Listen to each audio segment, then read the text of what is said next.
Penyebaran virus corona yang semakin meluas membuat dunia pendidikan harus menerapkan sistem pembelajaran secara daring atau online selama beberapa bulan belakangan ini. Sistem tersebut dinilai memiliki kelebihan dan kelemahan tersendiri bagi para pelajar dan mahasiswa. Sebanyak 39 negara menerapkan sistem pembelajaran online.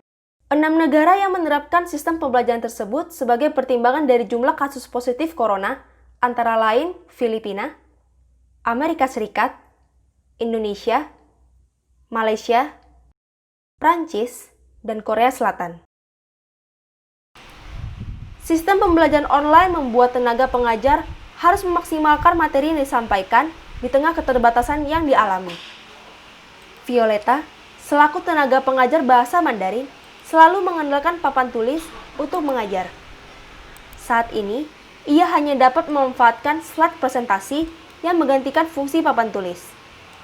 Beberapa metode dilakukan oleh Violeta agar kegiatan belajar mengajar dapat berjalan efektif. Saya akan menanyakan atau mengadakan games tentang materi yang telah dipelajari tadi. Kita coba tanya jawab, tidak cuma kita yang hanya jelaskan secara dari awal sampai akhir. Kita harus ada interaksi dengan murid supaya kita kasih feedback, jadi mereka bisa merespon apa yang kita tanyakan. Tenaga pengajar sudah memaksimalkan penyampaian materi, tetapi para pelajar masih menghadapi sejumlah kendala seperti akses internet yang terbatas. Novena misalnya, pelajar kelas 1 SMA ini harus menghabiskan Rp100.000 dalam seminggu. Novena juga memanfaatkan tambahan informasi dari internet agar memahami materi yang baru saja diberikan oleh tenaga pengajar. Pelajaran matematika menjadi pelajaran yang cukup sulit dipahami melalui sistem pembelajaran ini. Karena kan hitung-hitungan, itu butuh penjelasan dari guru. Itu kayak kalau sebelum baca online kan kita baca di sekolah, jadi kayak butuh papan tulis untuk mengajar. Tapi sekarang kan cuma bisa dalam bentuk presentasi, contoh soal sama rumus. Nah, pastinya kurang mengerti gitu. Salah satu negara tetangga Indonesia, yaitu Malaysia, juga menunda waktu masuk perkuliahan. Winnie, sebagai salah satu mahasiswa di Universitas Malaysia, sudah belajar secara online sejak 20 April 2020. Ia mengalami sejumlah kendala selama penerapan sistem pembelajaran online dilaksanakan.